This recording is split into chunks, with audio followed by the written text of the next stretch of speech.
വയനാടിൻ്റെ ഹൃദയം പിളർന്ന ദുരന്തത്തിന് ഇന്നേക്ക് ഒരാണ്ട്. മൃതശരീരങ്ങളായും ശരീരഭാഗങ്ങളായും കൺമുന്നിൽ വന്ന ഹൃദയഭേദകമായ ദൃശ്യങ്ങൾ ഓരോ മലയാളിയുടെയും നോവാണ് ഇപ്പോഴും. 2024 ജൂലൈ 29 രാത്രി 11:45 മേപ്പാടി പഞ്ചായത്തിലെ 3 വാർഡുകളെ പ്രകൃതി സംഹരിക്കുകയായിരുന്നു.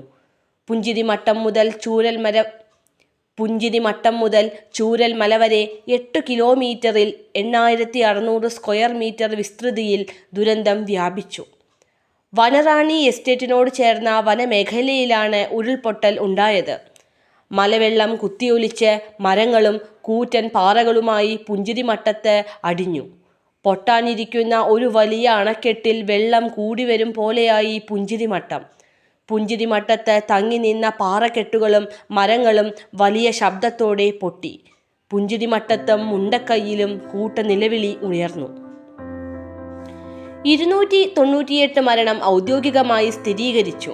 32 പേരെ കാണാതായി. ചാലിയാർ, നിലമ്പൂർ തുടങ്ങി വിവിധ ഭാഗങ്ങളിൽ നിന്നായി 223 ശരീരഭാഗങ്ങൾ കണ്ടെത്തി. പരിക്കേറ്റവർ 35 പേരാണ്. കേന്ദ്ര സംസ്ഥാന സേനാ വിഭാഗങ്ങളിൽ നിന്നായി 1809 പേരാണ് രക്ഷാദൗത്യത്തിന് എത്തിയത്.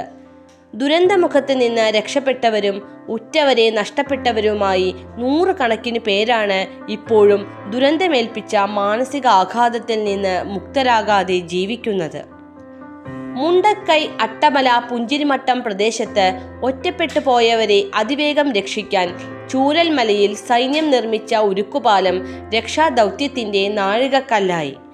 ദുരന്ത മേഖലയിൽ ഇപ്പോൾ ജനവാസമില്ല. അവിടേക്ക് പ്രവേശിക്കാൻ അനുമതിയുമില്ല. മഹാദുരന്തത്തിൻ്റെ മരണത്തിൻ്റെ താഴ്വരയായി മാറിയ മുണ്ടക്കൈയിൽ ഒരാണ്ട് പിന്നിടുമ്പോഴും ആ മരവിപ്പ് വിട്ടുമാറിയിട്ടില്ല. ഉരുൾപൊട്ടലിനെ അതിജീവിച്ചവരെല്ലാം ഒഴിഞ്ഞു പോയതോടെ ഇവിടെ ആളനക്കം പേരിനു മാത്രമായി. മൊഹാലി ഐസറിൻ്റെ നേതൃത്വത്തിൽ വിദേശങ്ങളിൽ നിന്നുൾപ്പെടെയുള്ള 26 ശാസ്ത്രജ്ഞന്മാരുൾപ്പെട്ട സംഘം നടത്തിയ പഠന റിപ്പോർട്ട് പ്രകാരം മനുഷ്യജീവഹാനിയുടെ അടിസ്ഥാനത്തിൽ ലോകത്തെ ഏറ്റവും വലിയ ദുരന്തങ്ങളിലൊന്നായി ഇതിനെ വിലയിരുത്തി. ലാൻഡ്സ്ലൈഡ് ജേണലിൽ ഈ റിപ്പോർട്ട് പ്രസിദ്ധീകരിച്ചിട്ടുണ്ട്. പുനരധിവാസ പദ്ധതി മുന്നോട്ട്. ദുരന്തബാധിതരെ പുനരധിവസിപ്പിക്കാൻ കൽപ്പറ്റ വില്ലേജിലെ എൽസ്റ്റൺ എസ്റ്റേറ്റിൽ സർക്കാർ ഏറ്റെടുത്ത 64.4705 ഹെക്ടർ ഭൂമിയിൽ ടൗൺഷിപ്പ് നിർമ്മാണം പുരോഗമിക്കുന്നു. 410 വീടുകളിലായി 1662 ആളുകൾക്കാണ് തണലൊരുങ്ങുന്നത്. മരിച്ച 298 പേരിൽ 220 പേരുടെ കുടുംബങ്ങൾക്ക് സംസ്ഥാന ദുരന്ത നിവാരണ നിധി, മുഖ്യമന്ത്രിയുടെ ദുരിതാശ്വാസ നിധി എന്നിവയിൽ നിന്ന് 6 ലക്ഷം വീതം 13.21 കോടി രൂപ വിതരണം ചെയ്തു. അടിയന്തര മരണാനന്തര ധനസഹായമായി 1036 കുടുംബങ്ങൾക്ക് 10,000 രൂപ വീതം 1.03 കോടി നൽകി.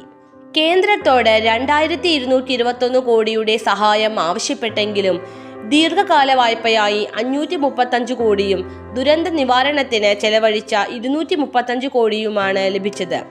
മുഖ്യമന്ത്രിയുടെ വയനാട് ദുരന്ത സഹായ നിധിയിലേക്ക് 772.11 കോടിയാണ് പൊതുജനങ്ങളിൽ നിന്ന് ലഭിച്ചത്.